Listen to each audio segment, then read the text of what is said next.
Morning. In this first session, we are going to discuss about the vertical subject RF passive circuits, and the subject code is 21ECA07T. So for this RF passive circuits, we can refer this textbook, Radio Frequency and Microwave Electronics by Rad Manish. Then second textbook is RF Circuit Design, Theory and Applications by Pavel Brechko and Reinhold Ludwig. So these are the two reference book, Microwave Engineering by Poser and Fundamentals of RF and Microwave Transistor Amplifiers by Ball. Okay, then in this subject, we are going to discuss about the basics of RF passive circuits. Then we can able to analyze the RF circuits using S parameters, signal flow graphs, and Smith charts. Then we are able to understand about the resonators, filters, and then what is the couplers. So what are the types of power dividers, phase shifters. So all this we are going to discuss in this subject. So the outcome of this subject is, so at the end of the course, you'll be able to get some knowledge on, so what are the RF passive components, then RF passive circuits, how to analyze the circuits using the S parameters, Smith charts, signal flow graphs, and you'll be able to get some information about the couplers, the resonance, then how to match the networks using the components, then impedance matching. So all this we are going to see in this subject. Okay. So the unit one is introduction of RF and microwave circuit design. So in first unit, we are going to discuss about the radio frequency and the microwave bands.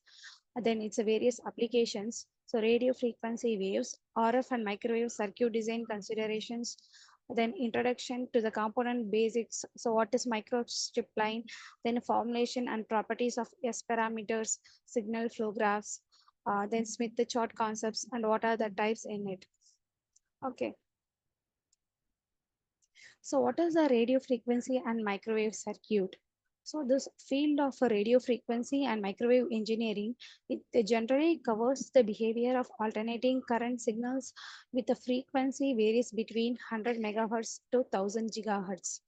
So especially these RF radio frequencies ranges from very high frequency to ultra high frequency. So very high frequency ranges from 30 to 300 megahertz, and ultra high frequency ranges from 300 to 3000 megahertz. Whereas this microwave, so micro represents small. So this represents the frequency bandwidth between 3 and 300, 3 to 300 gigahertz, with the corresponding electrical wavelength between lambda equal to 10 centimeters and lambda equal to 1 millimeter respectively. Since the lambda is nothing but wavelength, when the signals uses this wavelength on the order of millimeters, so it is referred to as millimeter waves. So the next one is, so in electronic circuits, the signal amplifications plays a major role in the radio frequency and microwave circuits. So especially it is used in the wireless communication, where this wireless communication will provide a great explosion to the RF and microwaves. And coming to this amplifier technology, so the amplifier technology also plays a major role, and it has a good progress in terms of devices, fabrication, for example, CAD tools, and it, during the packaging and various applications. So for wireless communication, so we'll be using this low cost power amplifiers. So the next slide. So this is the approximate bandwidth designations, so which varies from a medium frequency. So the medium frequency, the bandwidth is, the band ranges from 300 kilohertz to 3 megahertz. This high frequency ranges between 3 megahertz to 30 megahertz. Very high frequency ranges from 30 megahertz to 300 megahertz. This ultra high frequency ranges from 300 megahertz to 3 gigahertz. So this very high frequency and ultra high frequency will include under radio frequency. Then this L band will include from 1 to 2 gigahertz. So S band varies from 2 to 4 gigahertz. So these are all comes under the microwave frequencies, that is from 3 to 300 gigahertz. And this C band will ranges from 4 to 8 gigahertz. X band ranges from 8 to 12 gigahertz.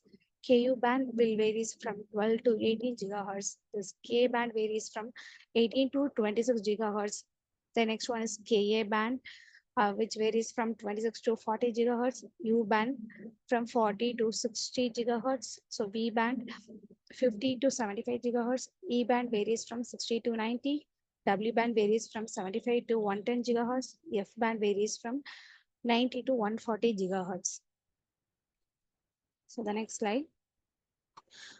Let us discuss about the various applications of this radio frequency and microwave technology. So we can use, we have a lot of applications. So based on the bands we are using for RF and microwave.